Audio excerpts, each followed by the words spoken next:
3, 2, 1, 5.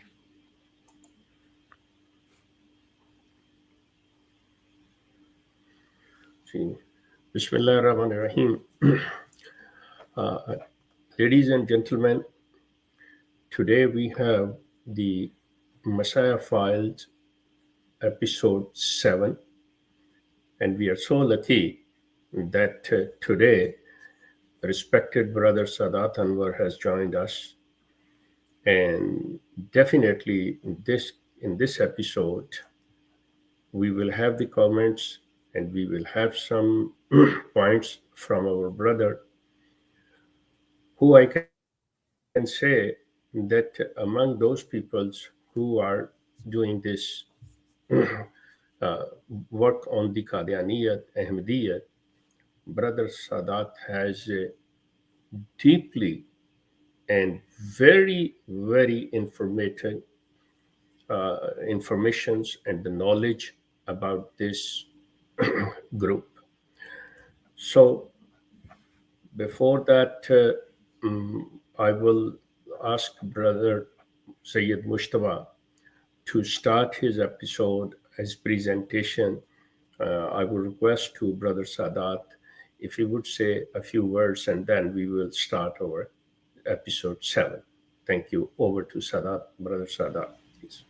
Hello, assalamu alaikum, everybody. Assalamu alaikum to yourself, AK Walaikum Sheikh salam. Saab and Syed Mujtaba, and to the audience that is taking the time to view this. I'm happy to be here, and I'm very curious to see how the live streams go. I know that Brother Syed Mujtaba has put in a lot of time, a lot of effort, a lot of research into this topic. So I think it's very worthwhile for all of us to listen and to benefit, and that I hope that it will benefit everybody who is watching. Inshallah, Inshallah. inshallah, inshallah. Ji. Thank you. Ji, Shasab, it's over to you, Thank sir. you. So kind.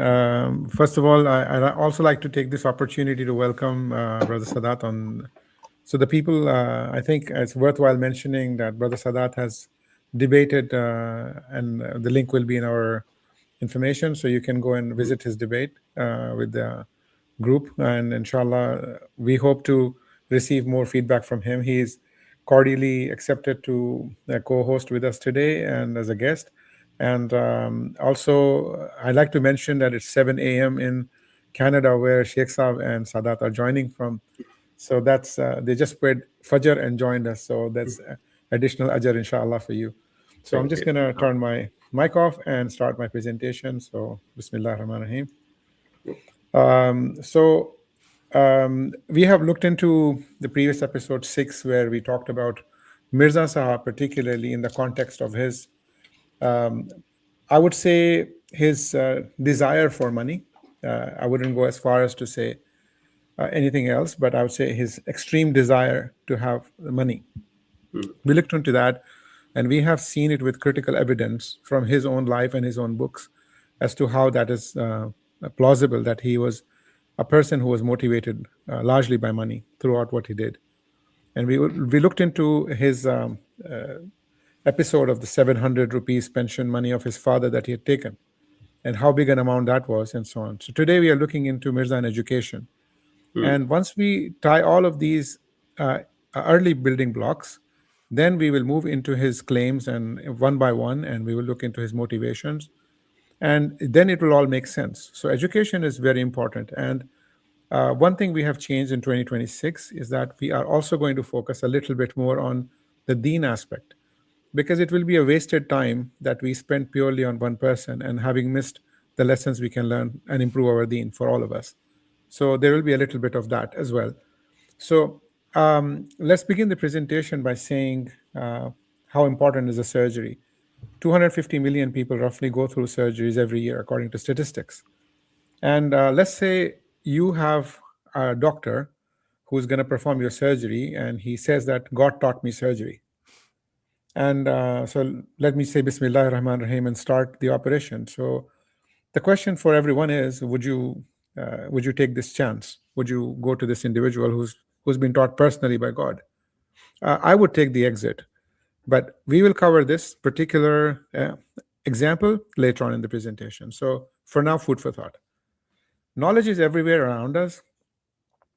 It's in our genes. We carry that information from our parents. Allah has programmed our genes to carry that information. And we live in knowledge economy. So I'm not going to talk much about it. It's not the context of our episode today, but you just know that everything around us works on knowledge. And as Neil Postman wrote in his book, The Disappearance of Childhood, he said that man is known by virtue of knowledge. If everyone knew what doctors knew, there'll be no doctors. So knowledge is primarily the distincting factor between all the world's individuals. So based on knowledge, we are segregated.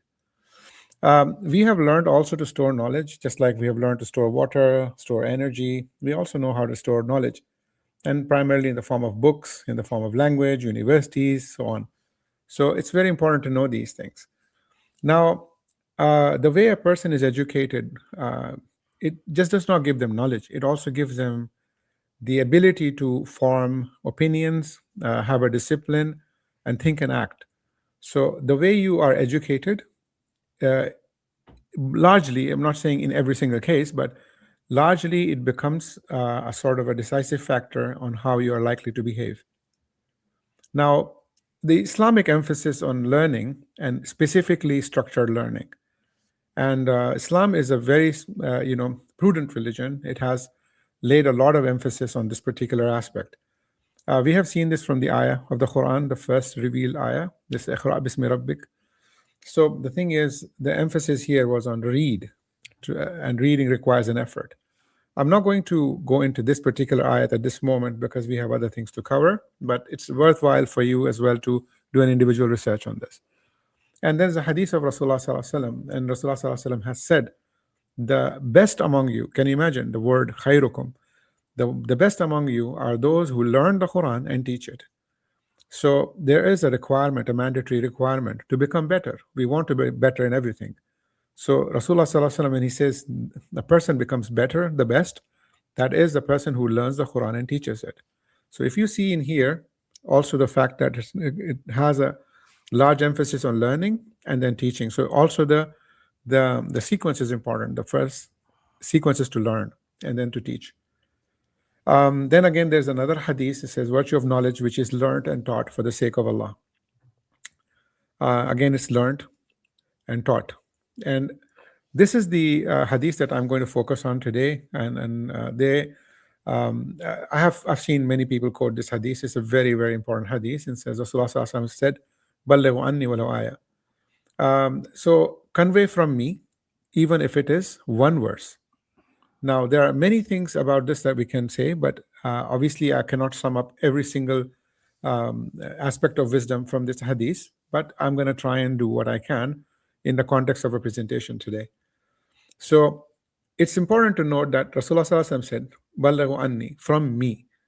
And so, as we have seen in the past, when Rasulullah Sallallahu Alaihi Wasallam has told us about that Ibn Maryam will descend amongst us, there's also a warning that there will be fake ones. So, the way Rasulullah Sallallahu Alaihi Wasallam communicated with us is give us a total package of information. And that's very categoric of how is the right way of speaking from the standpoint that he was our commander-in-chief and still is a commander-in-chief for us. So, Ballighu anni walau ayah is a message for us that how we should be acting. And there's a warning, and Rasulullah Sallallahu Alaihi Wasallam said, whoever lies about me intentionally, let him take his seat in the fire. So you have been, and I have been told to pass on from Rasulullah Sallallahu Alaihi Wasallam, even if it's one verse. At the same time, if we lied, then our confirmed position in hell is already foretold. So we need to avoid that. Ballighu anni walau ayah, we come back to this hadith, it's 4 words. And in the 4 words, if we see the anni is from me, and even one ayah is the last part. So this also shows the beautiful, structured and precision approach of our Prophet ﷺ when he spoke.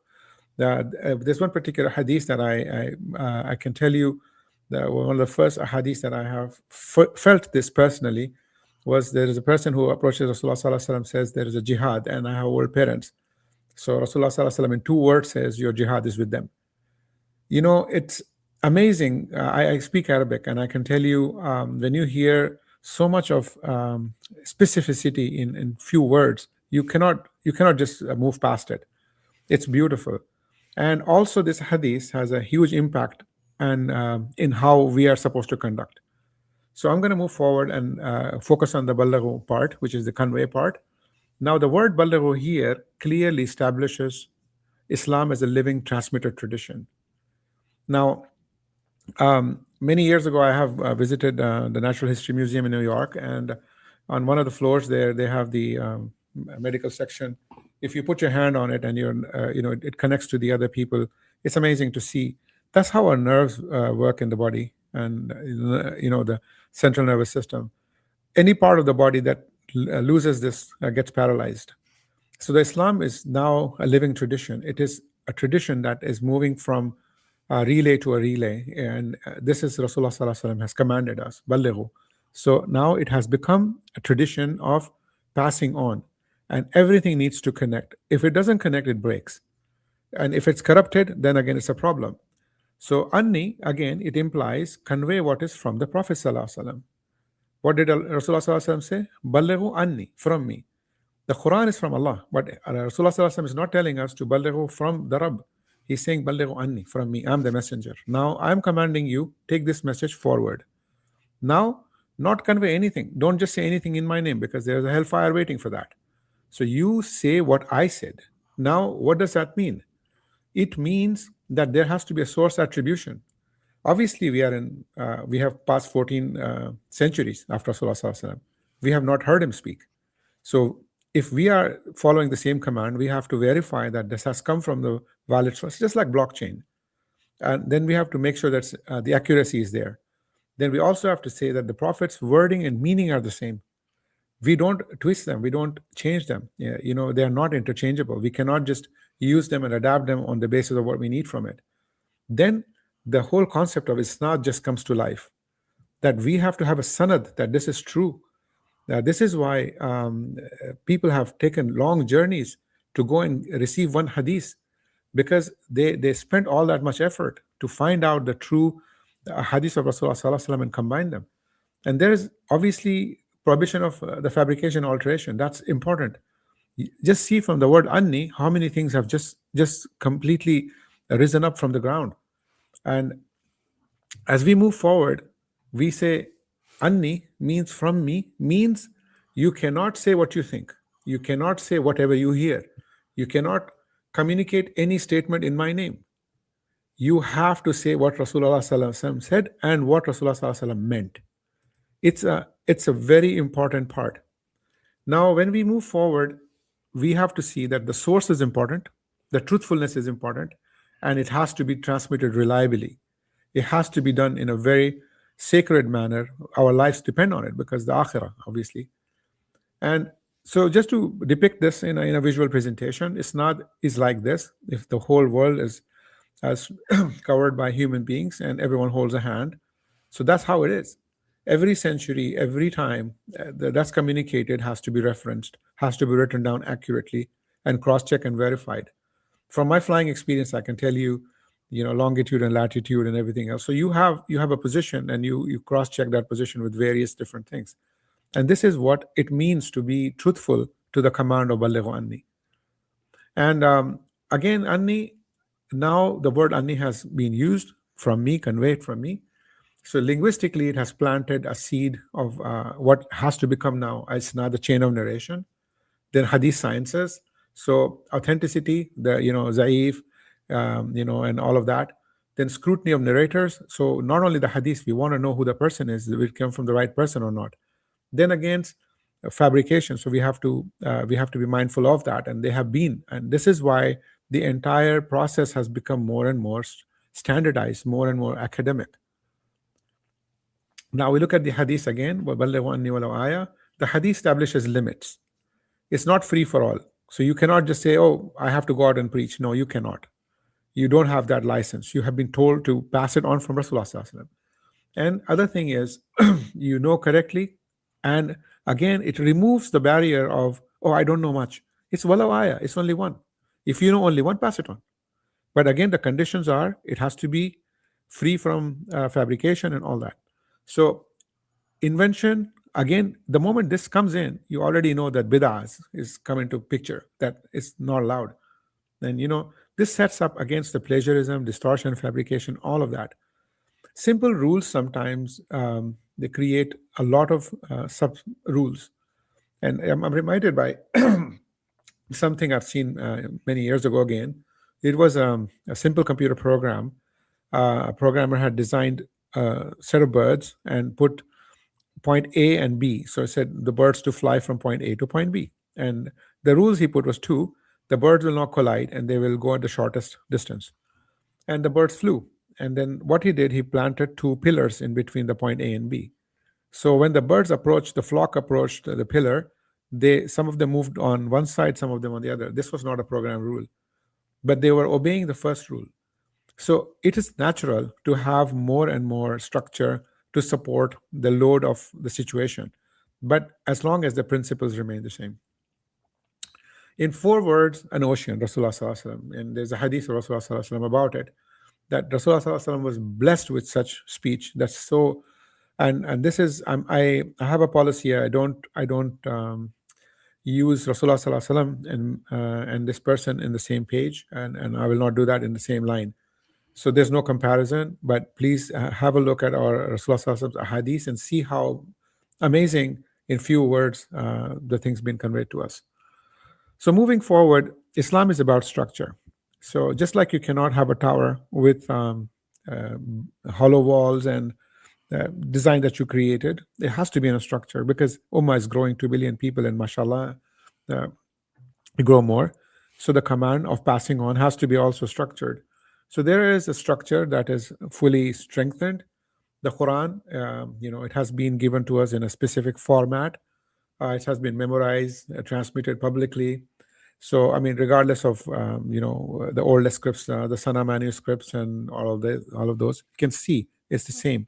And ahadith, again, the snad and everything comes in. So these are all preserved, prefabricated, strong units. All that we have to do is just pass it on. That's all we have to do.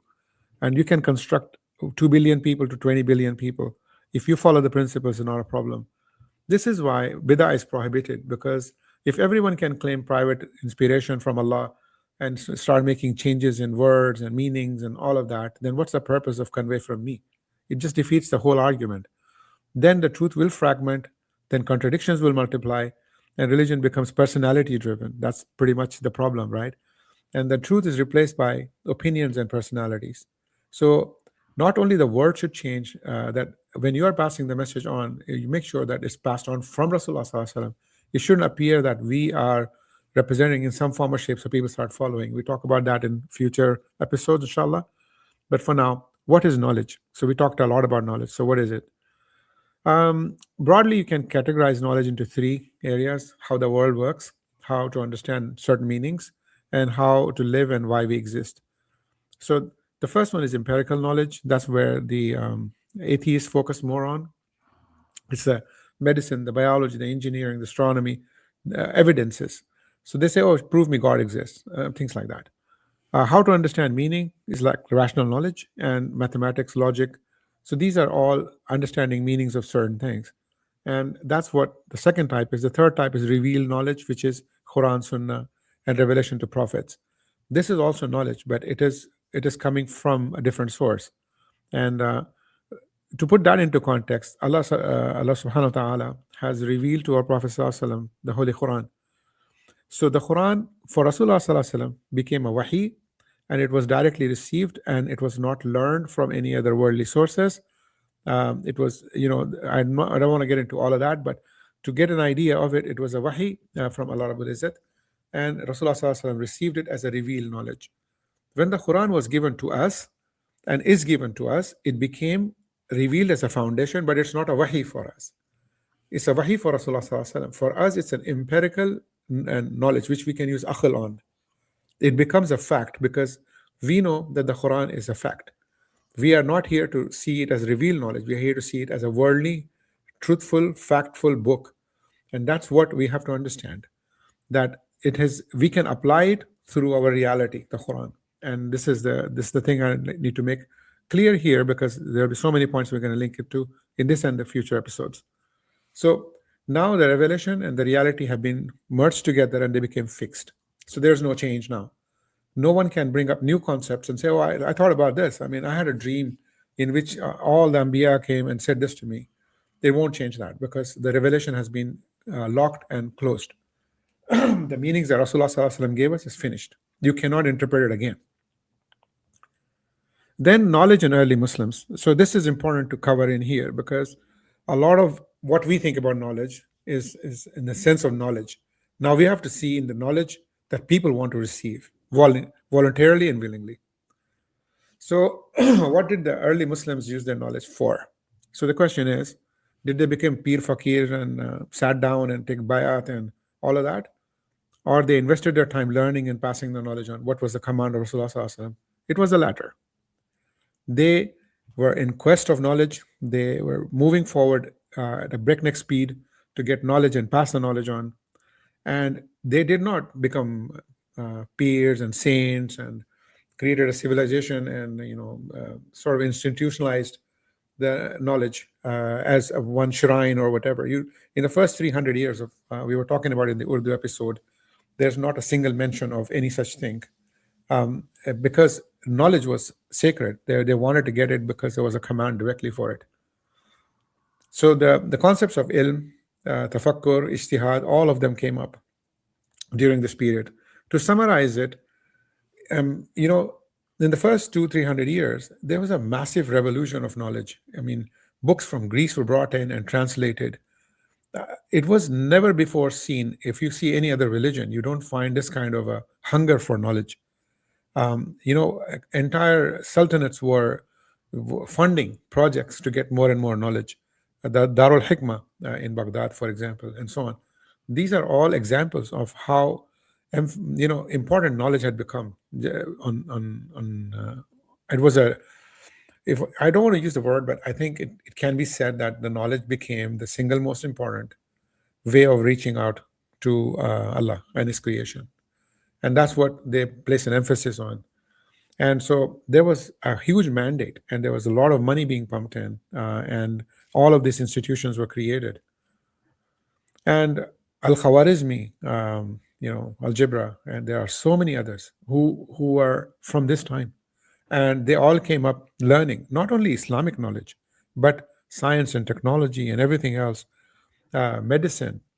They were not focused only on one type of knowledge. You imagine a person who's learning Quran and says, I'm only going to dedicate my life to Quran. Today, our ulama, some of them, I'm not talking at all, hardly know anything about genetics and the discoveries in space and all that. Even so, Allah has mentioned about space and everything in the Quran. We have to open our eyes to the creation of Allah, to admire what Allah has created. And this is what they were doing exactly. So these are the centers of Islamic education and knowledge. So the black ones are the older ones: Istanbul, Baghdad, Basra, Cairo, and so on. And as far as Granada in Spain, which is now Cordoba, and so Bukhara, Samarkand, these are all a bit later on, but not so much. But you can see the how fast things are spreading. To put that into perspective, this is probably how it looked at the time. There's a depiction of it, that people will come, they will have halakas, they will sit and they will have discussion on knowledge. So in the 7th to 9th century, 7th being the century Islam was revealed, and to Prophet Muhammad Sallallahu Alaihi Wasallam, that the foundation in the early caliphates. So the masajid were the places where the knowledge was being imparted.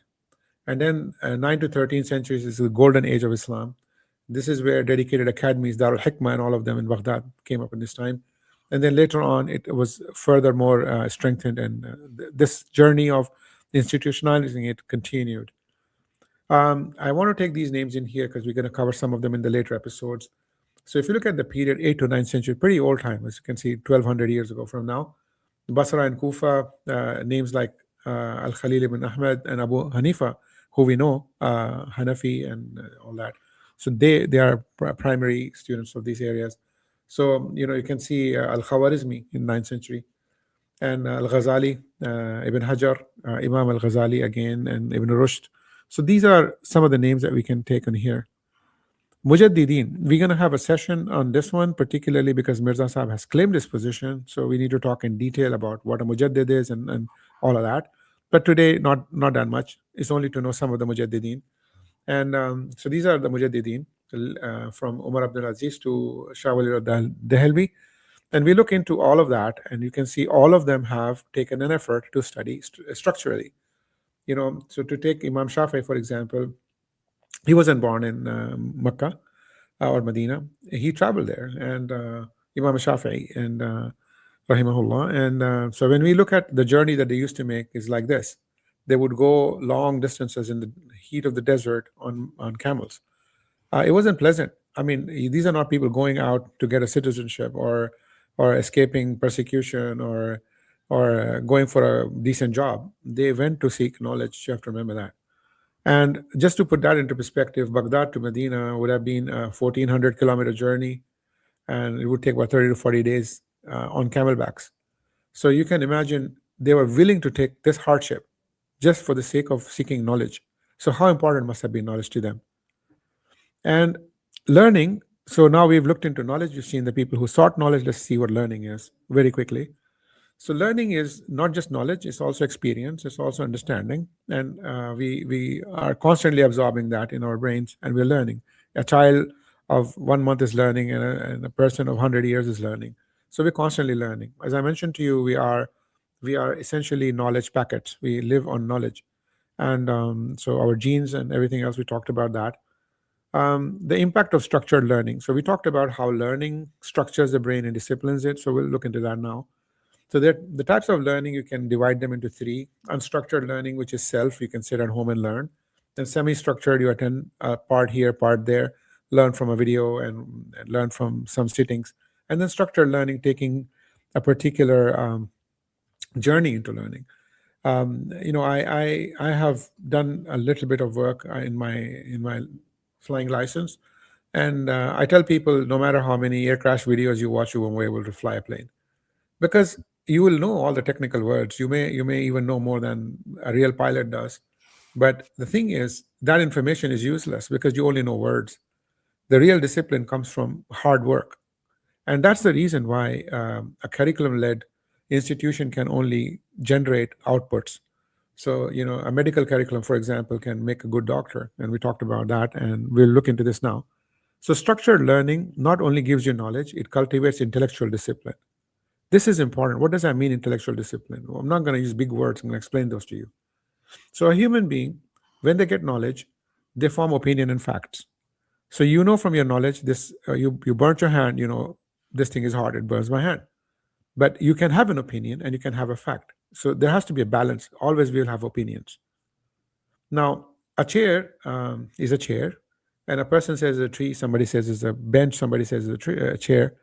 The chair would not change its position just because somebody thinks it's not. The chair will remain a chair. Your opinions can be anything. And that's pretty much the opinion versus fact. Sometimes the opinions may coincide with the reality, sometimes they may not. Then again, we move forward. We see when you're gathering information. So let's imagine these slabs as being your opinions and knowledge and facts. You're gathering them, and you're building your base of your intellectual capital, if you will. When you put a load of opinions on it, it will crumble. But the same thing if you do, but you do it with rebarring it, with structured learning and ability to criticize, to judge, to be able to reference, to research, to put all that into perspective, no matter how many opinions you put, it will survive it. And that's because you have the discipline now to handle it. We talked about the construction of towers, it's the same thing. Heavy winds, minor seismic activity, it will take all of that. It's because it has been designed to handle it. When Allah gave Al-Yawma Akmaltu Lakum Dinakum, Allah has given us all the tools till Yawm al-Qiyamah for this deen to propagate. Unless we go inside and do bid'ah and everything else, then you're asking for trouble. Moving forward, very high level depiction of when a person starts a journey in learning, they may have partial ideas, some opinions and emotions and so on.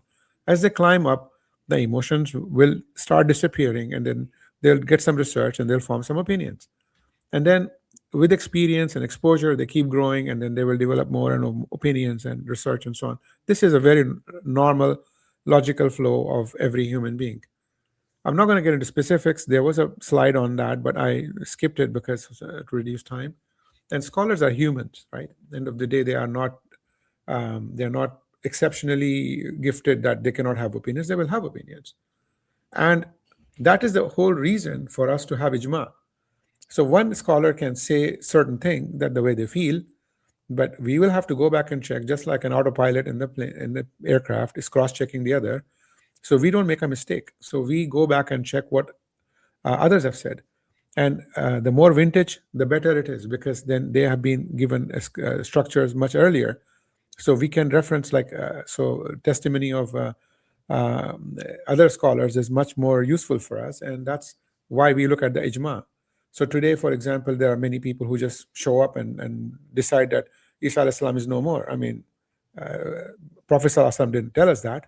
So is that something we need to know? And how did you come up with this? Just because you read two lines and you understood better than anyone else? So this is why, as Ummah today, we should be careful on how we take information. So the ijma is an important aspect of it.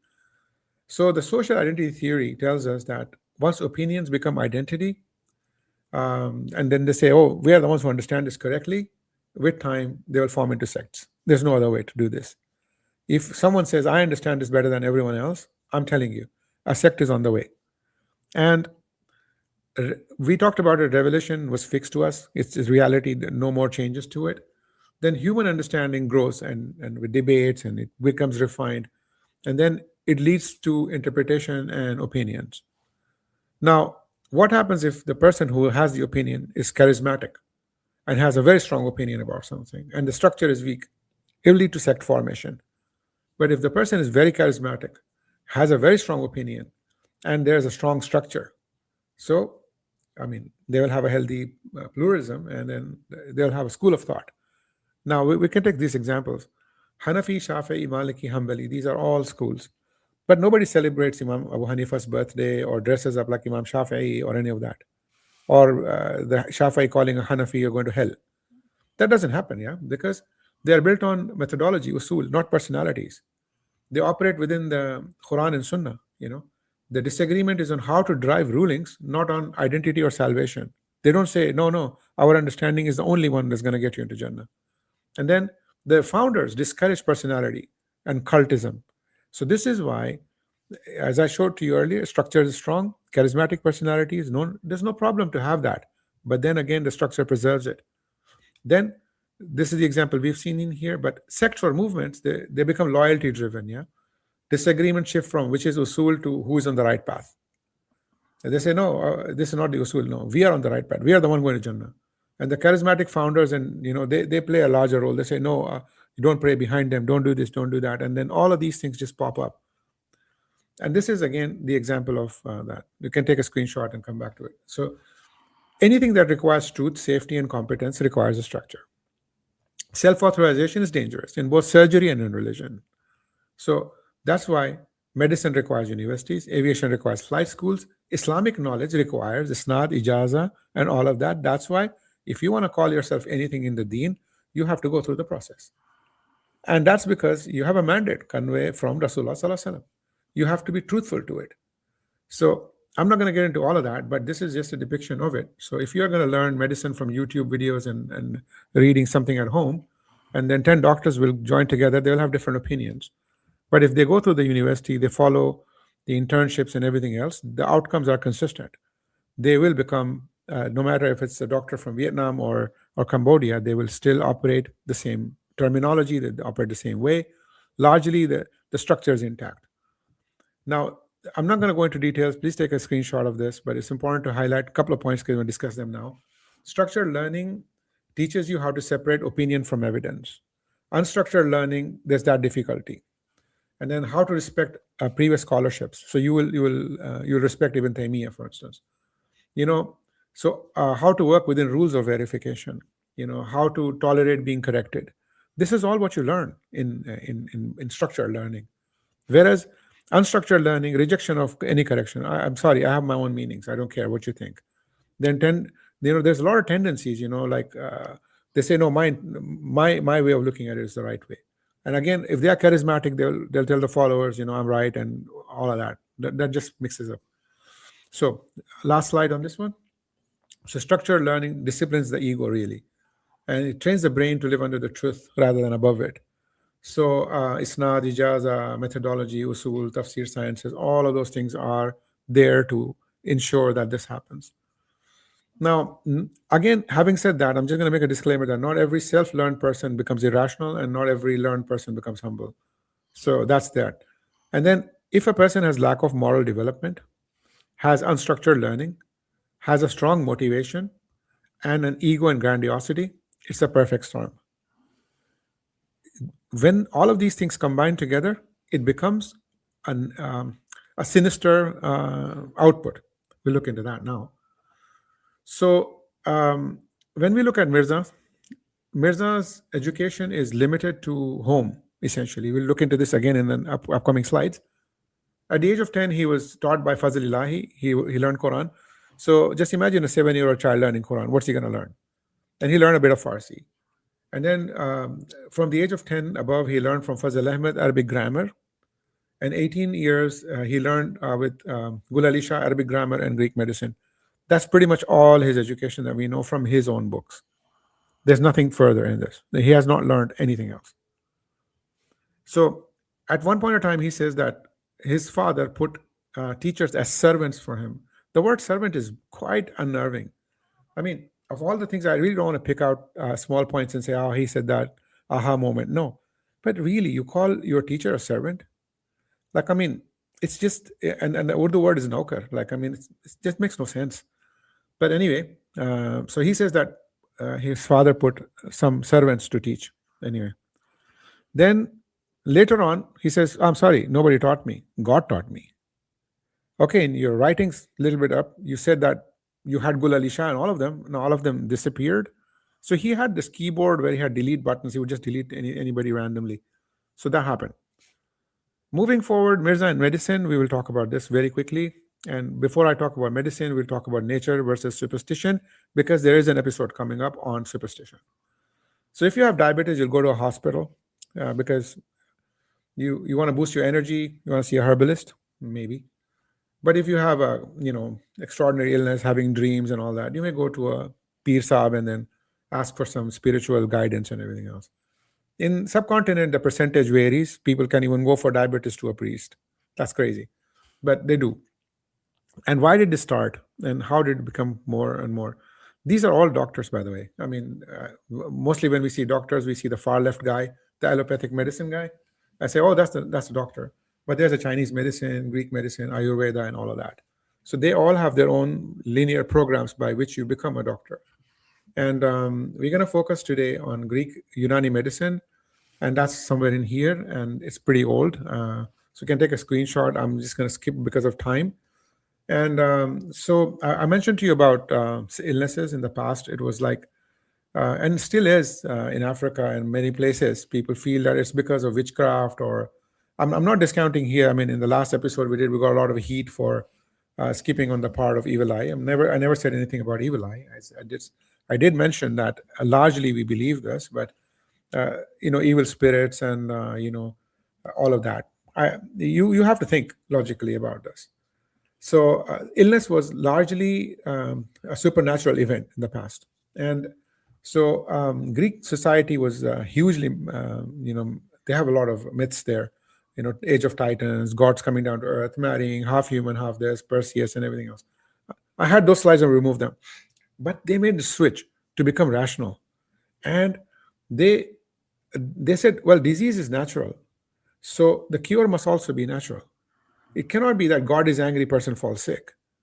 Although that might happen, but there are other ways of describing the sickness, right? And so Hippocrates and he played a role in that, and he asked that tough questions. And then Aristotle and Plato, they said the body has no use in the afterlife, so they started dissecting it, because until that point they said no, the body is going to be reused. And then all of these people, I've just mentioned them here. Please research them; they're very, very interesting. They used to take the people who were sick into a temple, and they'll sleep there and get better. They'll have a dream about what the cure was. Many people in the past who were sick were because of malnutrition and sanitation issues. So when they went to the temple, which was cleaner and had good access to water and everything, they healed. And that's why Greek medicine relied mostly on these things. It wasn't invasive. So the point is, how did Greek medicine end up in India? So this is a chart. Take a picture of it. So it traveled. So I mean, people say, okay, Unani medicine, Greek medicine, it came to India all the way. Like, in how did that happen? So I also got curious and I researched this and I found some links. So I'm just covering this in here with the map. So it traveled quite a bit and reached India. So obviously, India at that time also had Ayurveda, which was a competing, similar concept of this. Yet, interestingly, Greek medicine took hold as well. Now we can look into that as to why I had a slide, but I removed it. But if you like, you can put in a comment. I'll send you the details for that. So Tib Unani, as it's called, it became like this. People came. For the men, they would hold their palms and the wrist, I believe, and then taking the pulse and asking a few questions, they will make some herbal medicine and then ask them to come back and report. In some cases, they will ask for body fluids to be examined and so on. So that's pretty much the Tib Unani. So how does a person become a hakim? They are also called hakim. Hakim Luqman is not a Greek medicine practitioner. Hakim also in Islam is in Arabic is wisdom, but this is hakim technically means a doctor, a Unani doctor. So knowledge ilm, the book of they'll sit down and read books. And then after that, they will practice. They will go to a hakim and work under them to learn from them.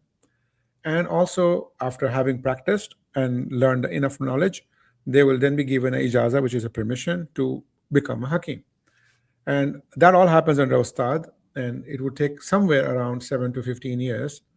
Now, Mirza Sahib claimed to be a hakim. So this Mirza, he said he read the books. Gul Ali Shah taught him something at the age of 18 years. And then he read from his own father's literature that he read directly. The other things he had not done. He had not practiced under a hakim. He didn't get any ijaza. He had no ustad, and he spent.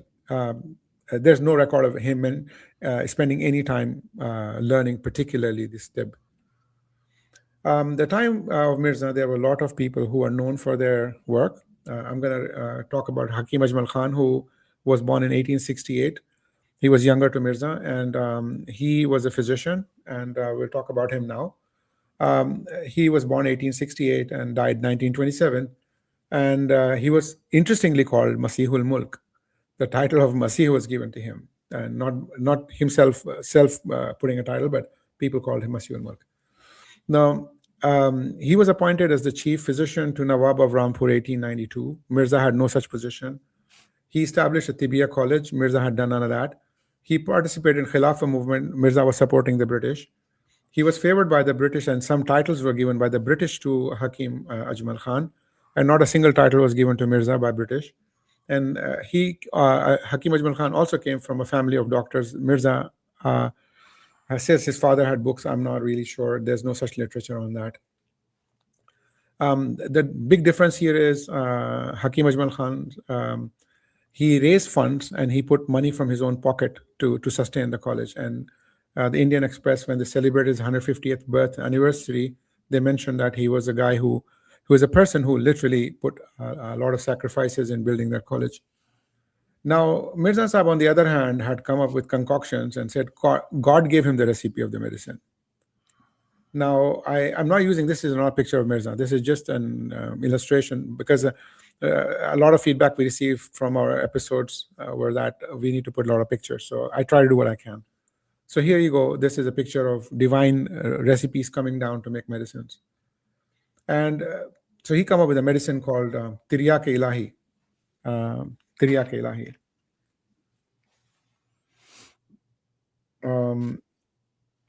In the sense that when you see this name, it's very interesting. I'm going to come to that now. The authorities had asked Mirza to stop selling the medicine. There's a long list of it. Please go visit Ahmadiyya Fact Check blog. They have a lot of information with screenshots there. I don't want to repeat them here, so I'm just going to give you the reference. His medicine was proven to be ineffective, completely ineffective. It had no effect in it. In fact, his own Hakim Nuruddin said that Mirza kept throwing fistfuls of herbs into the medicine, and he said it lost effectiveness. So he was given a recipe, but obviously God forgot to mention the quantities, I guess. So he just kept throwing in random things, and so it never received anything. I'm not criticizing him, but it's important to highlight these points because people tend not to look into them. So the titles, I'm going to very briefly mention that titles. The British used to bestow titles on people randomly.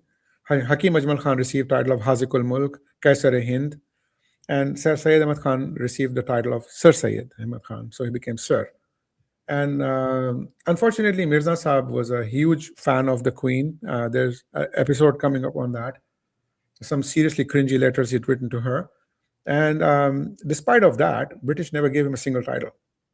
In fact, he pledged all the Muslims to be loyal to the Raj. I mean, strange as that is, but he was never given a title. I don't know why the British didn't feel the urge to recognize his mighty efforts. So we will discuss this later on when it comes to titles, but there are other titles as well, honorific titles, Mujaddideen, Imam, Sheikh. So these are titles. But how are these titles given? These titles are given by scholars through a consensus, and it's based on recognized mastery or commitment or an experience or any of those recognizable things, and they're documented. Now, if you look at Imam al-Ghazali, he was Hujjatul Islam. Ibn Taymiyyah, Shaykh al-Islam. Maulana Rumi, Hakim Ajmal Khan, I just mentioned, so I quoted him here, Masih al-Mulk. So these are titles given by peers and community and scholars. So Mirza Sahib also went for a title, which is Sultanul Qalam. Obviously, this is not monogram of it, but just an idea. And it was given by himself. So he basically gave himself the title of Sultanul Qalam. And as his habit was, whatever he gave himself, he had to mention, God gave it to me. So he was number one position. So let's see who the other contestants were in this race to become Sultanul Qalam. There was nobody except him, the whole world. It was one person who was given Sultanul Qalam. God gave it. There's a fantastic episode by Amir Haq on this one in Zaitun FM. Please check it out. We will also be doing that in the English version. So you will know exactly his writing abilities where he thinks he deserved Sultanul Qalam. Now imagine God giving him the title of Sultanul Qalam. Allah saying you are the Sultan of Qalam. Like you are the mightiest person who held a pen in the universe. So just imagine that. Yeah, I mean, structured learning gives you discipline. We talked about that. So when a person is unstructured, when they learn unstructured, they don't develop the discipline on how knowledge is formed. Yes, they're getting knowledge, but it's like putting a pizza together without the base. It just does not make sense. And how it's tested and how it's transmitted. So they often struggle to appreciate work of others and to respect the rules. They may resist authority and they reject the constraint. So if you give them any constraint, they will try to circumnavigate around it. They feel uncomfortable with disagreement and evidence. So this can lead them to create personal meanings because they don't agree with you. So they have to have their own opinion. Previously I mentioned that opinions versus facts. Now they adopt alternative interpretations, and they construct their own truths. So it's like I take this example in the most responsible way here. If a person doesn't know what a passport is, how important a passport is, and it's been issued by authorities, there's a process for it. The whole country has the same passport and everything else. If they don't like a color, they will sit into any DTP software and change the logo the way the picture is and everything else. That's what they will do because they have the knowledge, they have a lot of creative output. They just don't know that the structure doesn't require these changes. So they lose that sense. So they start inventing everything that suits them. Whereas you can't do that. You cannot even do it with a driving license or a passport or anything. When something is frozen in time, it's frozen in time. But for some reason, religion has been considered more fluid. So you can change a meaning based on a dream. So that's really what is against the hadith of convey from me. Every Messianic Clement, many of them, I would say every, but I think I'm going to say a few of them are not. But Baha'u'llah to David Koresh to all of them, they were all unstructured. They learned from home, from here, from there. So, I mean, there must be something related to unstructured learning that's causing this, yeah? It's a factor. I'm not saying it's the entire thing, but there is something to do with this. So Mirza struggled with social status in life, we know this. He lacked conventional career achievement, we have seen that, and spent long periods isolated. And we will talk about his isolation in the next episode. So when he came back from Sialkot, he spent a lot of time in the masjid. His father called him Masitar, the person who spends a lot of time in the masjid. And so people say, oh, he's a good Muslim. I disagree. Just because you're spending time in the masjid does not make you a Muslim. I'm so sorry about that. That's because that's not how it works. I mean, if I'm a very educated person, I spend all the time in the library. Like, it doesn't make sense. So the reason is because in Mirza's time there was no malls, nothing. He was running away from his dad, who was shouting at him at home for finding work. This is already there, documented. We presented that information, and he ran away from his wife and two kids all his life.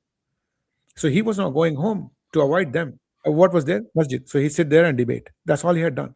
And this played a huge role. His unstructured learning, his desire for money, the petri dish of people having khasariyat, finding peers and fakirs, and that's all led to all of the things that happened. So let's say Mirza wanted to pursue knowledge. If he was sincere about getting knowledge, which you have seen Imam Shafi'i had done, Imam Ghazali had done, they went by camel, by all of that. So he could have gone to where? He could have gone to Lahore. He was in Sialkot, very close. Delhi. He was in Gurdaspur. He could have gone to Hyderabad, which was also very well known. Makkah, Medina, and Cairo. Any of these places were fine. If he was that good in seeking knowledge, he would have done that. But he didn't do any of that. So let's look at his history. At the age of 10, he studied at home. At the age of 10, from Fazal Ahmad, studied at home. 18 years, studied at home. Basic English at home. And then he started writing books. Where is his education? None. There is not a single year. I'm saying I'm being generous here. Let's give a month of him studying in an institution. 1 month. Okay, let's not take the month. Let's say 2 days he went to an institution and learned. He didn't. He didn't even go there. His father said, in Urdu language, he said, Mera beta nalayak hai. And he said, my son is incompetent. He doesn't want to do anything. He doesn't want to learn anything. And who is the better person to judge you? Your kids and your parents. Both of them have given this resounding opinion of him. Okay, let's move forward. Mirza and the fine examples of his work. This is not a drawing of a kid. This is not a sketch of an octopus holding the sky and the universe. This is Mirza's description of Allah. This is how he describes Allah, Rabbul Izzat. That Allah is an octopus holding, his arms are extending and holding the universe. Just imagine this argument to Hindus, because he was talking to the Arya Samaj and everything else. Oh, our God is the one who's an octopus holding the universe. Do you think any of these people have taken Shahada just by hearing this? Which person in all the centuries have said anything remotely similar to this? Hinduism have animal symbolism. They have deities who are animals. They don't say this.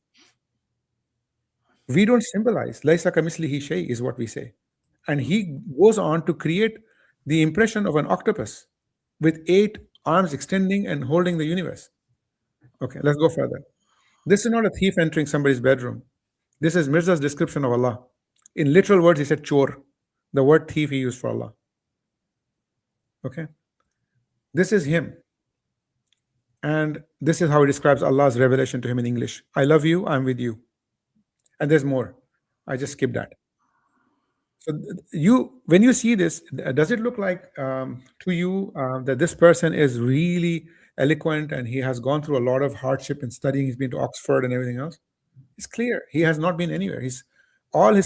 He knew very little English, by the way. He knew basic English, and that's in Sirat al-Mahdi you can see. And you can see in here the reflection of his little bit of English coming out. Okay, we will move forward. This is how he describes Allah in one of his books, Hazrat Rabbul Alameen. Now, we can go and figure about this. Hazrat Rabbul Alameen. Give me a tiny second.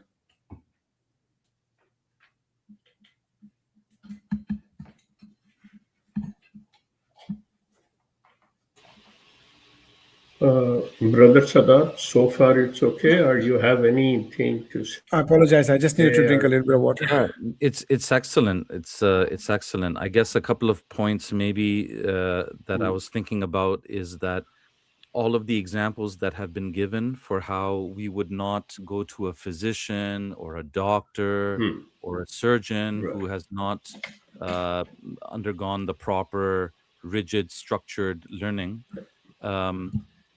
even these analogies fall short, because at the end of the day, with the surgeon, with the doctor, you're only entrusting your body to them. But Right.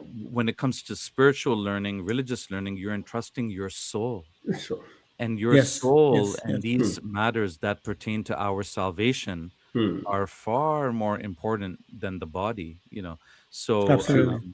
so that's also something to keep in mind. And again, these are lessons all of us can take. um, Yeah, this is not only, for Ahmadis or Qadianis, MDs. but we should Yeah. also remember that when we take learning, it should be from the proper sources, because what's at yeah, stake is something, very, very great. Yeah. um, yeah. and yeah, I was writing down a few points. I mean, Very that's good. Very good. interesting that Well, definitely. How more left, Shah, sir? Yeah, just a little bit remaining. I'm trying to go as fast as I can to wrap Yeah, up, inshallah. I can Yeah, imagine. Okay, let's yeah, when we finish it, then brothers yeah. Sadat Yeah, we will can go over ask the you. points. Yeah, for Yes, sure. sure. please. Thank So you. here he is using the word Hazrat Rabbul Alameen. He's used the word Hazrat several times before. Nobody has said Hazrat to Allah. Nobody has said. I Like have this to is this interject is here a, just for one moment, brother yeah, Mujtaba. It's yeah, just a yeah, little yeah, story, just a little yeah. thing to lighten No, the no, no. mood. You please. Yeah, Well, it's just a little thing to lighten the mood. So we have a yeah, family friend, absolutely. and Yeah, mashallah, she's known to be a very simple person, like a simpleton, very yeah, nice, a very nice lady, but she's also very simple. And so once in a yeah, conversation, I forget the context of the full conversation, but she said, yeah, "Fir'aun, alayhi salam," Pharaoh, peace be upon him. It was, of course, just a slip, and yeah. but I it know. just shows like some people are, they're kind of simple in their thinking, and this just Yeah, reminded me of that, Hazrat Rabbul yeah, yeah. Alameen. This is something Well, I we mean, I talk have about I our have another religion. story. Yeah, I have another story. It was basically someone has said to me, "Google Rahimahullah." So, Yeah, Sheikh Google, but rahimahullah. Yeah, this is from his book. This is from his book. I mean, this is not what he said. The book must have surely been written, scripted, edited, and everything else.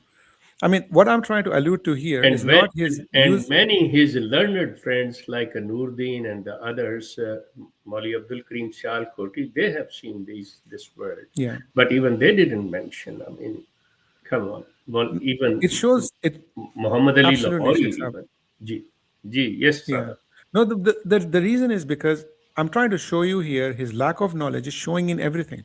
The thing is, he was not a person he claimed to be. And I will show you more. I mean, this Hazrat Rabbul Alameen is a really big eye opener for me. And so just see here, when he talks a lot about Allah who created the earth. And then this is his strategy is something we'll discuss later. But what is Rabbul Alameen? Yeah. So to understand Rabbul Alameen, we need to at least try and make an attempt to understand the alam, not alameen even. So I'm going to use this as an example here. The Voyager spacecraft had taken an image of our Earth from a distance in 1990, and it was called the pale blue dot. And I'm just going to point it to here. This is our Earth taken a distance, an image from a little bit far away. What do you think this is our alam looks like? So can you imagine we don't even know anything about our oceans. So how do we know anything about this the alam Allah has created? So how can you know Allah when you can't even know your alams around? We just go in our sujood and say subhanak. That's all we can do, because his majesty is beyond our comprehension, and it will always be that way, because you cannot make tasawwur of Allah. And by calling Allah an octopus, I'm trying to show you this individual was qualified from no end. He was zero qualifications from any side. So this is Barahin, the greatest book in the defense of Islam, never written. Many people put money into this project. We'll be talking about it, and the book never seen the light of day. And Sheikh Saab has given a $10,000 challenge on it, Canadian dollars, I might add. And he's asked for one evidence only, and there is a coma of anyone to bring that evidence to the surface till today. Now, plagiarism, I'm just going to give one example of it here. Inna anzalnahu fi laylatil qadr. This is Quran, everybody knows, every child knows. And look at what Mirza wrote. Inna anzalnahu, the rest is fitted. Why do you think he's done that? Because the older time, the people didn't pay attention. If it sounded like a Quran, they thought it's from God. We'll discuss this later on, but I'm just highlighting his academic points in here. So moving on, he chose meanings when it suited him. Khatam al-Nabiyyin, he said, is a stamp. He says, I'm Khatam al-Awlad, and says, I'm the end of my progeny in my parents. So one word, the same word here, this meaning, same word over there, another meaning, because he wants to choose whatever he wants. Lying about sources. He says there's a hadith in Bukhari. It says that there will be a voice coming from the sky called Khalifatullah. This is Hadha Khalifatullah. And you go and search Bukhari as much as you want. You can even go to Bukhara and search. You will not find it because it doesn't exist. In some cases, he says it's in a book, but he doesn't mention the book. He says somebody said it, but there's no mention of who said it. So he will be so ambiguous about the sources. It's unbelievable. So I'm quickly going faster to wrap up fast, inshallah. So if a person gives vague, unverifiable references, uses incorrect citations, plagiarizes, chooses a meaning from anywhere, whatever he wants to do, it's in academic terms, it's simply called intellectual dishonesty. It's not called he's innocent, he's naive. No, you are intellectually dishonest. You are lying. If a child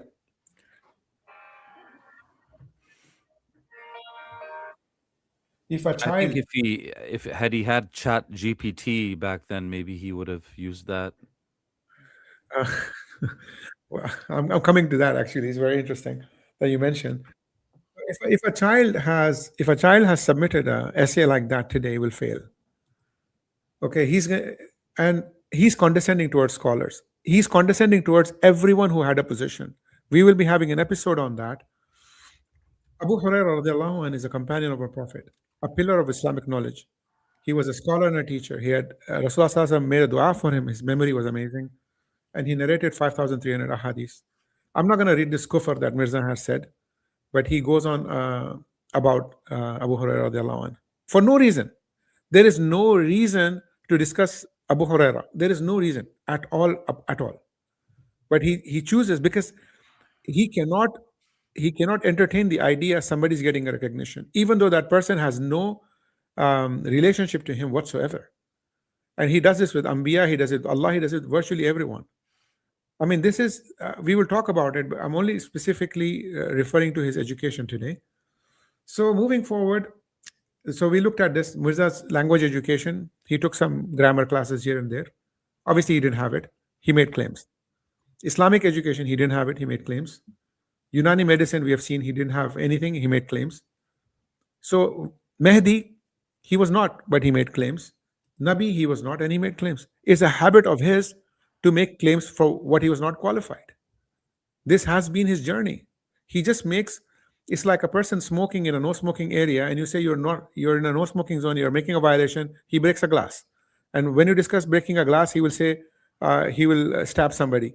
So he will make you forget the last stupid thing he's done, because he keeps escalating things in a way that you keep forgetting. And when the whole thing gets piled up, people are reluctant to say, okay, he can't be wrong and all of that. So I mean, he has used this psychologically. He knew he was nothing. He knew deep down in his chest, he knew it. So stop and think. Actions are proof of intention. He uses religion, name, and title, and make a claim and make money. That's all he has done. And I am being very responsible when I say this. I'm going to explain to you why I think so. Look at this medicine, Marham Isa. Obviously, we know Allah Rabbul Izzat has taken Isa alayhi salam into the sky. And so obviously he didn't go on the crucifix. So there was no marham at all.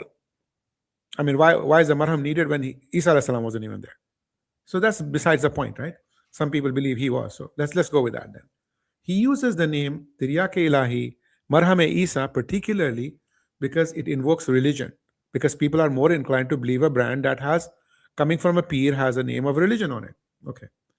He will make a claim. It cures this, it cures that, and all that. So he produces a medicine which is technically fake. Authorities have called out on it, said, stop this medicine sale.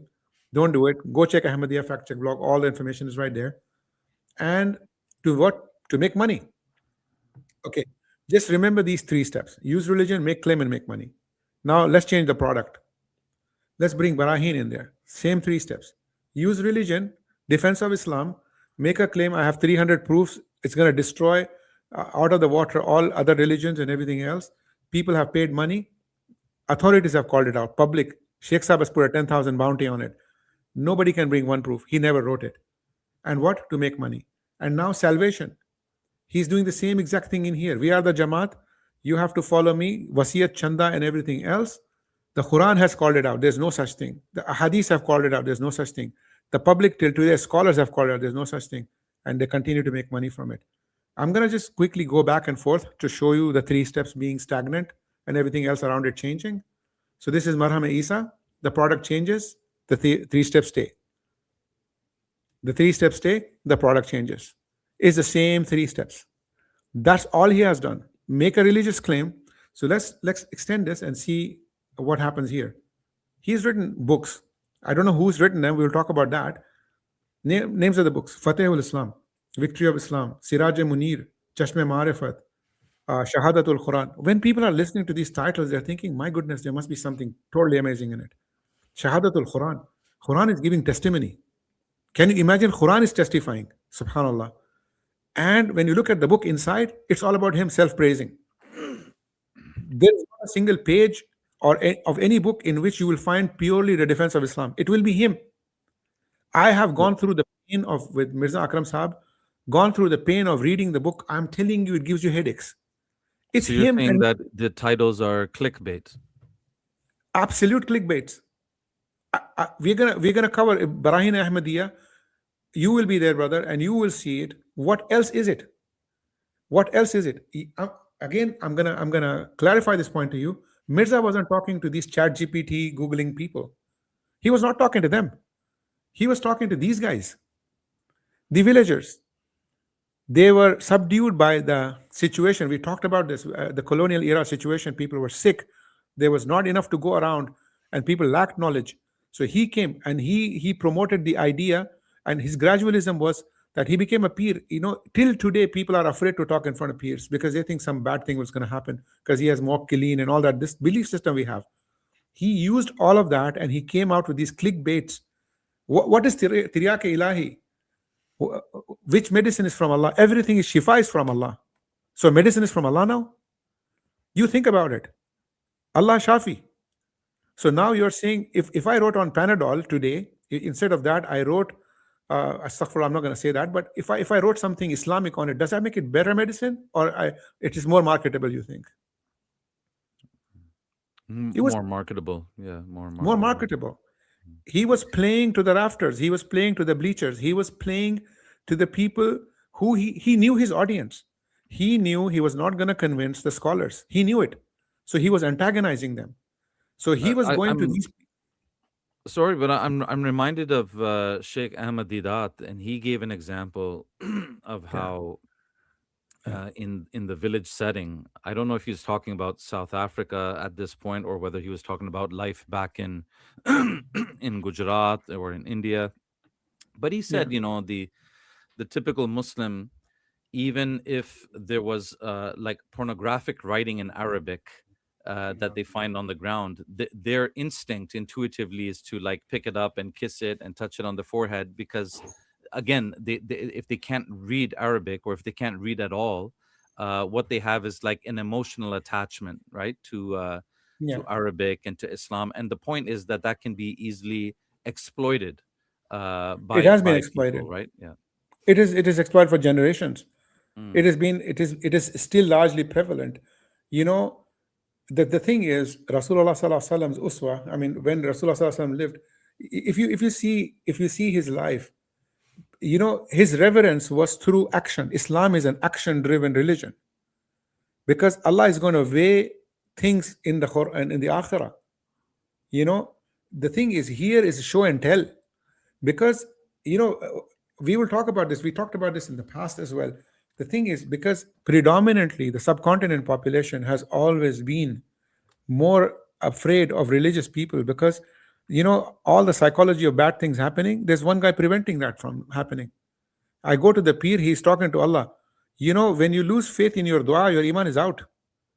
Because Allah said, Aduni yastajib lakum. You pray to me, I will answer you. It's a blue tick when the moment you make dua. For some reason, this generation doesn't even understand that. Even now, They think we have to go to someone to make a dua. That's different. You can go and ask 100 people for dua, but you have to connect with Allah too. You're saying, can you connect your phone for charge because my phone is out of charge? How does that work? And this society was the perfect. I am gonna, in my final episodes on Messiah Files, I'm gonna cover why Mirza's timing was perfect. His actions were perfect. It's not 1% driven. It was a deliberate, full-blown marketing campaign that was designed to propagate what he was selling. He literally sold lies. He sold nothing truthful, nothing, not even one. He became Krishna all of a sudden. He became Krishna. He's telling God made me Krishna for Hindus.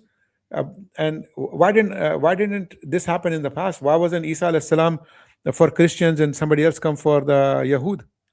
He's saying God made me this and made me this, and he knew what he was talking about. He was supported, and we see this. These poor people were going to him, and he said to people that your ranks are going to be the same as the ranks of the previous companions of the Prophet. So our people ran into the mix saying, oh my God, chosen one of the chosen one.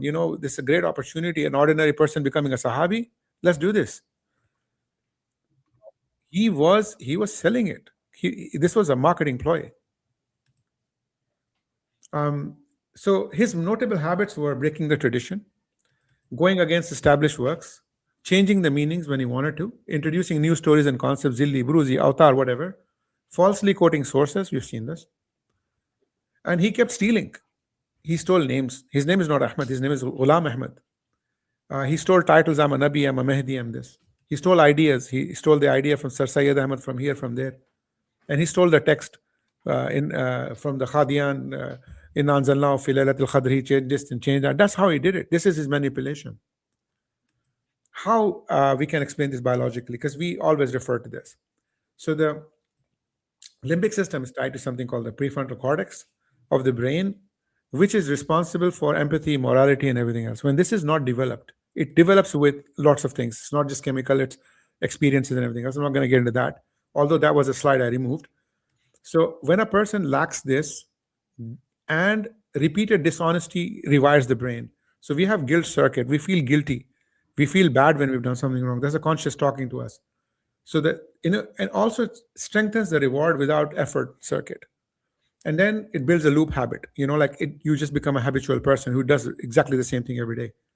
And it becomes a habit that will never stop. And I think this Quran, Allah says that Khatam Allahu ala qulubihim. So this is where Allah has stamped you and astaghfirullah, whoever it is, may Allah prevent us and protect us. When that happens, the person is not turning back, and it can be biologically proved.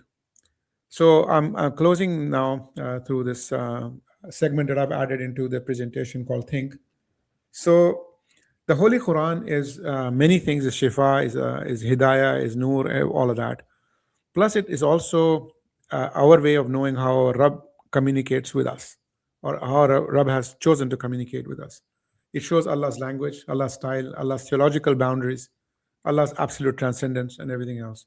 So when you read the Quran and understand it, so if I tell you Donald Trump spoke pure Tamil today, you know he didn't do that. Everybody knows he speaks in a certain way, can you believe that? And it's very bad and everything else. So how he speaks. If you don't know how Allah speaks, this is what happens. Divine speech has a recognizable signature in it. Mirza says, astaghfirullah, summa astaghfirullah, many things. We're going to cover this, but today, just for an idea, he says, God told him, you are from me and I'm from you. That completely is against Surah Al-Ikhlas. It uses a foreign metaphysical grammar, which is not part of Quran, and it's blurring the line between creator and creation. So, do you think this is from Allah? The entire Quran, look at the Hebrew Bible, look at anything, you'll not find this kind of language. This is him unstructured with full motivation to get as much mileage out of the situation as possible, grandiosity kicking in. I told you the 4 things that come up to make the perfect storm. This is him creating all these statements. Allah never spoke this way. There is not a mention ever in any book. Even in Hinduism, there is no mention of things like this. That God, Brahma is saying, Shiva is saying somebody, I am from you, you are from me. Show me. I have read Bhagavad Gita. I admit not the entire thing, but I did manage to read what I could because I was talking to Hindus at the time. But realistically, there's not even a mention of this kind of craziness in that. Yet he came up with this, and people are inclined to believe he's from God, subhanAllah. Then, by Quran's own standard, it cannot be from Allah. If this text exists from Mirza, it's not from Allah. Because we know the entire Quran is a witness against it. So when you see Mirza says God tells him, and it does not make sense, I will teach you a rule. This is what I learned in my school, algebra. Al Khawarizmi, we talked about him. So we're giving him a mention in here. So we do something called substitution. We take the value of x and substitute it. So God told me, Mirza said, you go to God and replace that with Mirza. I told myself, it will make sense. God told me to marry Muhammadi Begum. No, I told myself to marry Muhammadi Begum. God told me I'm from you. I told myself. You will see his ego talking to him. God don't talk like that. If you think this is how God spoke to him, you don't know Allah. In Yawm al-Qiyamah, you will be very, very lost because you never understood your Rabb, how your Rabb speaks. You had all your life. Allazina atainahum al-kitaba yatlunahu haqqa tilawatih. Allah said, if we have given them a book, there is a right of the book to be read and followed. And you have not done it. You don't know what your Rabb speaks like. So anybody walks up to you and say, God told me this, and you believe it. How do you believe that? This is the last slide. And the Spanish and the Portuguese, when they went colonizing, they took the Bibles and they went to land with, obviously they had guns and ammunition as well. This is a very verbatim, I'm quoting it here. They said they came with the Bible and the sword. We had the land. They had the Bible. They taught us to close our eyes and pray. When we opened them, they had the land and we had the Bible. When you go into these people, you have your life, you have your children, you have your Rabb and everything else. They give you the Bible in hand and they take all that from you. You are making a waqf of your children, which Allah has given you. Allah has given you this dunya to live. You're giving it to them. And you're paying your money to them, thinking you're getting akhirah. You're not. You're getting more closer to hellfire. May Allah prevent all of that. The next episode, inshallah, is going to be a post-mortem of Brahim Ahmadiyya done by our own Surgeon General Sheikh Saab and Assistant Surgeon General Mirza Muhammad Akram Saab. We will be dissecting this book and we will be taking its liver, its kidney, everything out. We will be leaving nothing out there so that people can come and lie to you that this book is the greatest book in defense of Islam. After that, we're going to return back to Mirza and we talk about psychology, status, and ego. With that, I end my presentation, thanking all of your attention and time. I especially like to thank two honorable members today, Sheikh Saab and Anwar Sadat, and leaving it to them to take the closing remarks. Jazakumullah khair. Thank you, Shasab. Thank you so much. I appreciate it. And really, it was marvelous. And I invite two brothers, Sadat, that I would love his comments on that one. If you have any issue to ask, you have any point to elaborate on that one, he's most welcome, and we all will learn from him. Yes, over to Brother Sadat. Well, I had jotted down a couple of random points. Brother Mujtaba was mentioning, and that was a very good point that he made, that Mirza Ghulam Ahmad Saab did not even travel to Lahore or Hyderabad for learning purposes, studying Islam on a deeper level, and of course he didn't go to Mecca and Medina. So that's just something that's stuck in my mind. That I mean, so many Muslims from India over the centuries have made that journey to Mecca, have made that journey to Medina. From what Even his companion yeah. Nurdin. Hmm. Nurdin went to Mecca, Saudi, and he learned hadith from there as Right. per his book. I mean, so the thing is, as Brother Mujtaba mentioned, and you are quoting this one, he never bothered to have the knowledge and looking any institution where he could go and he would enhance his knowledge and he will learn more. No such thing. Everything was coming early in the morning when he gets up. Oh, Allah revealed me this one. I had ilham. Everything is fabricated. Yes. Right. Yeah. And that just to confirm with the both of you, is it also correct that he did not go to Mecca or Medina Never, for any not at purpose, like all. for Umrah or Hajj? He had not done No that. way. Yeah, No way. yeah. He didn't cross, you can say, he didn't cross the Punjab even. Right. He never went out of Punjab. Yes. Makkah Medina is too far. Yeah, brother Mujtaba, the quality of the slide presentation is very impressive. Yes. I really, Thank you I very really much. genuinely, I'm very impressed at the effort that you put into the slide presentation. It's very engaging, and Jazakallah khair. obviously, use of AI has been used, but in a very good way to make very relevant slides, and it's very engaging. Yeah. Jazakallah Thank khair. you very much. This presentation was at one point of time 200 slides, and I nearly had a heart attack thinking, how are we going to do this? We compressed it down, and we got a lot of feedback from people to increase the font size. We got feedback to add more images. So I'm trying to tell people, as you said, that not to leave one peer to go into the another peer. We want them to have the moral compass of the deen aligned so that they never leave their deen ever again. So But we brother are not. Murtaba, the difference between 200 slides and 20 is that of a zero, but mashallah, you've summarized Yes. everything in the 20 slides or so. Yeah, yeah. Oh man. I mean, we are coming to those episodes as well because right now, you're right. We are just That currently putting together Mirza's his mighty zero. mighty zero, yeah. And we are now adding his bedrock of how he structured himself.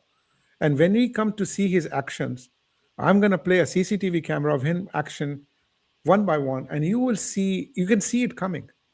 You can see it coming. Nothing was like I woke up this morning and it rained. It was it was it was a planned movement from point A to point B. It was scripted, where he learned from everything. So there's a lot. I mean, I'm very thankful to Sheikh Saab and Mirza Akram Saab.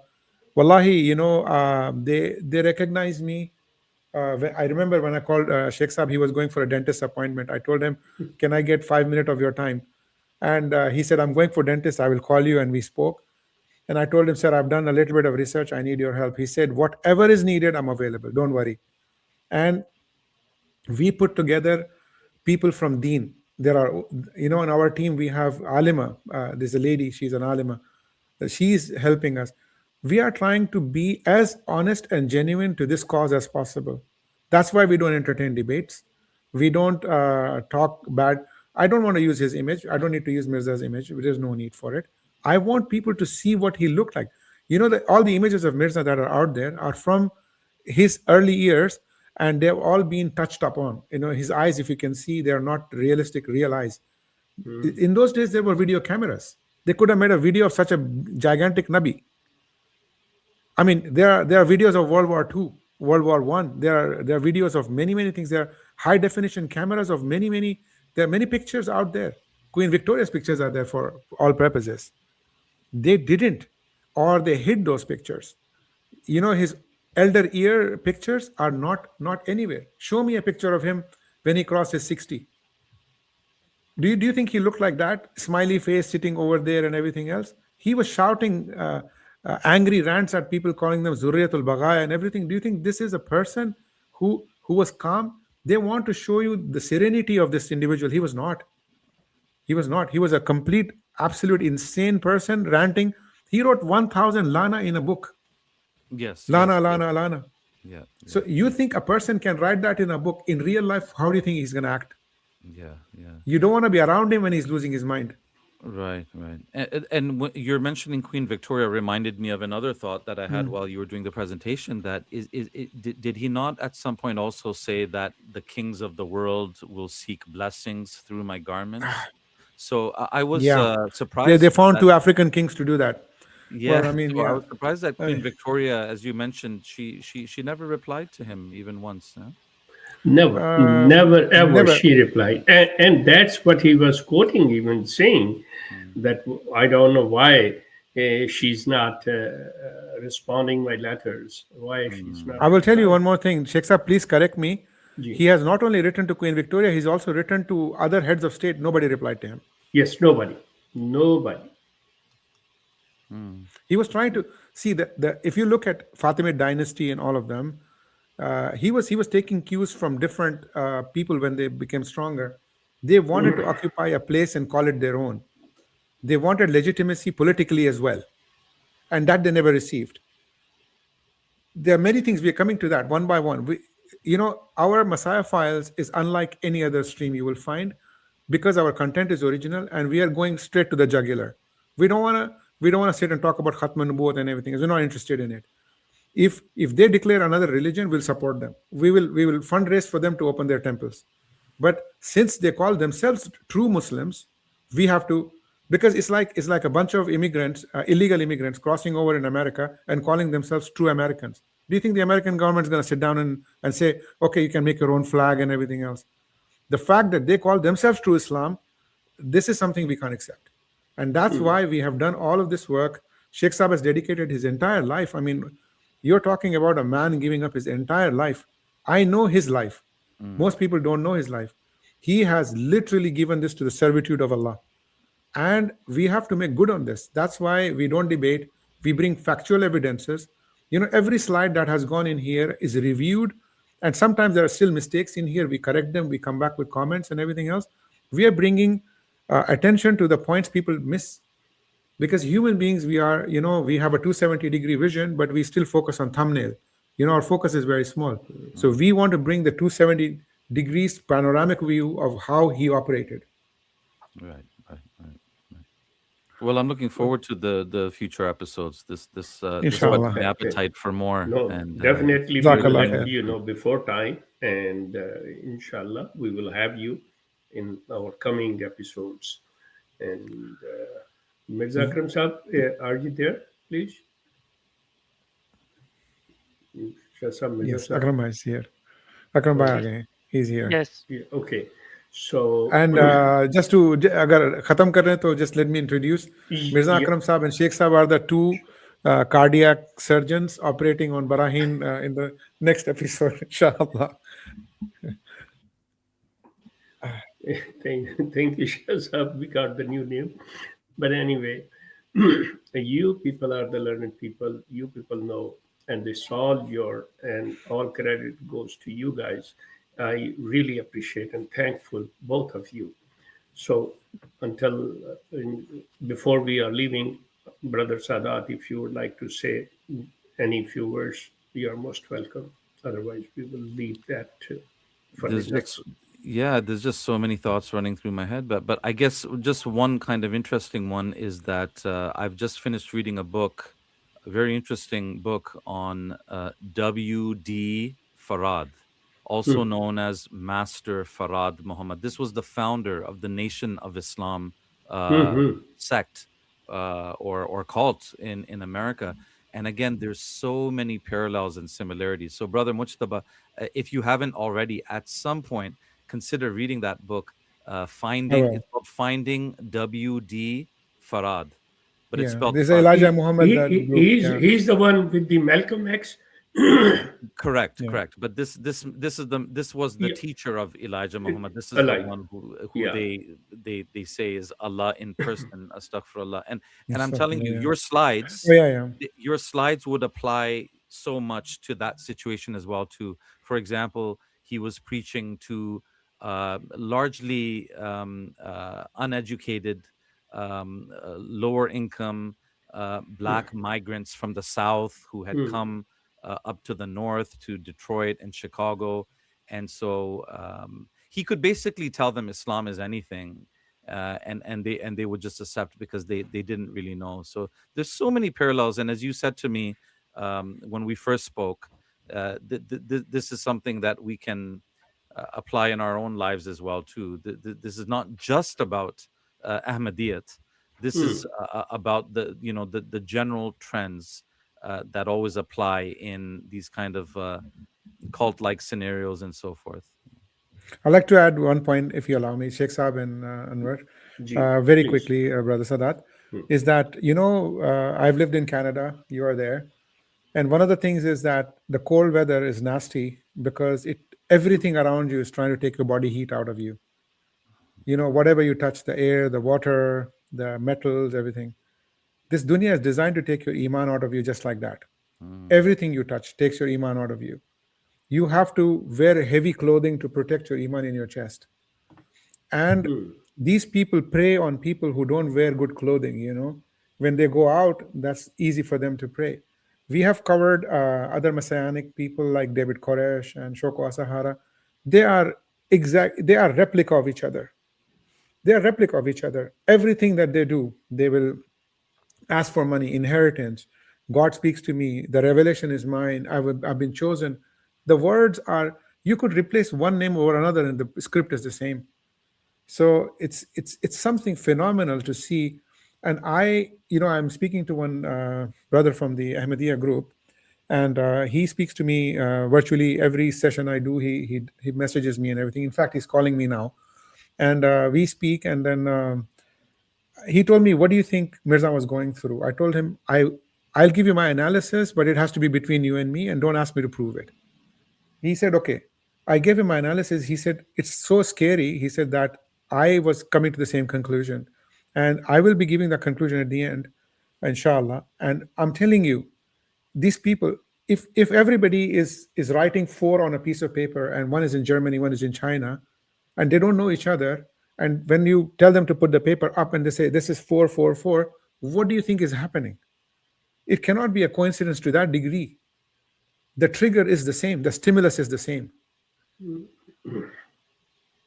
Right. Okay, gentlemen, now and we will see you for the next Episode 8. episode. I'll say goodbye. Allah Hafiz to everyone. Allah Hafiz. Thank you. Assalamu alaikum wa rahmatullah. Thank you very much, everybody. Gentlemen, thank you. Assalamu alaikum. Assalamu alaikum.